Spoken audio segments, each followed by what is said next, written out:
pernah mengucapkan asyhadu an la ilaha illallah wa asyhadu anna muhammadar rasulullah kan. Dua kalimah syahadat yang dia kata, tidak tanya.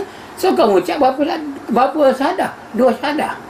Kenapa kau tak 2? Kenapa kau tak 3, tak 4, tak 5? Habis Isa bukan rasul. Musa bukan rasul. Daud bukan rasul. Ibrahim bukan rasul. Kenapa tu? Asyhadu an la ilaha illallah wa asyhadu anna muhammadar rasulullah wa asyhadu anna Musa rasulullah wa asyhadu anna Isa rasulullah wa asyhadu anna Ibrahim rasulullah. Kenapa kau tak sebut? Kita tanya.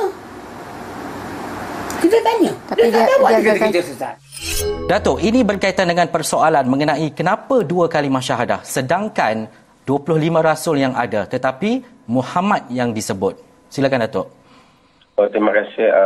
Ini sebenarnya kita hairan bagaimana sebagai satu orang yang membesar di dalam Islam dia terlepas untuk memahami perkara yang paling basic.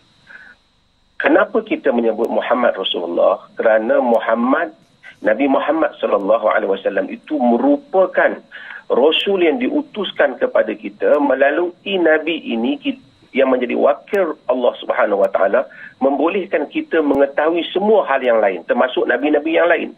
Maka Nabi ini adalah kuncinya. Jadi kita nak mengetahui tentang Musa melalui siapa? Melalui Nabi Muhammad SAW. Tentang Isa melalui Nabi Muhammad SAW. Dengan itu kuncinya ialah dengan mengakui Muhammad Rasulullah. Muhammad itu Rasulullah.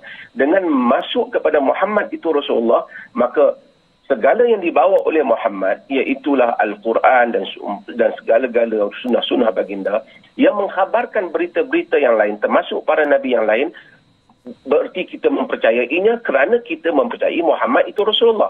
Maka sebab itu asas yang pertama, kena mempercayai Muhammad itu Rasulullah, iaitu Nabi kita Muhammad SAW. Sebab itu, kalau kita kata Isa Rasulullah, ia benar, tetapi bagaimana untuk kita mengetahui Isa? Mesti melalui jalan Al-Quran. Bagaimana untuk kita mengakui Al-Quran? Mesti mengakui kerasulan Nabi Muhammad. Kan dia adalah Rasul, wakil Allah yang dihantar kepada kita. Sebab itu maka kita menyebut asyhadu an la ilaha illallah wa asyhadu anna Muhammadar Rasulullah.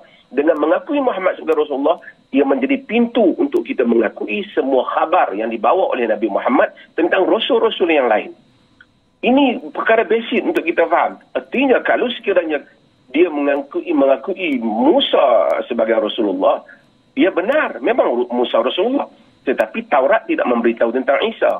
Taurat tidak memberitahu tentang Nabi Muhammad secara segala pendetailan ajarannya. Dengan itu maka dengan mengakui Muhammad berarti termasuk di dalamnya semua para Nabi yang lain.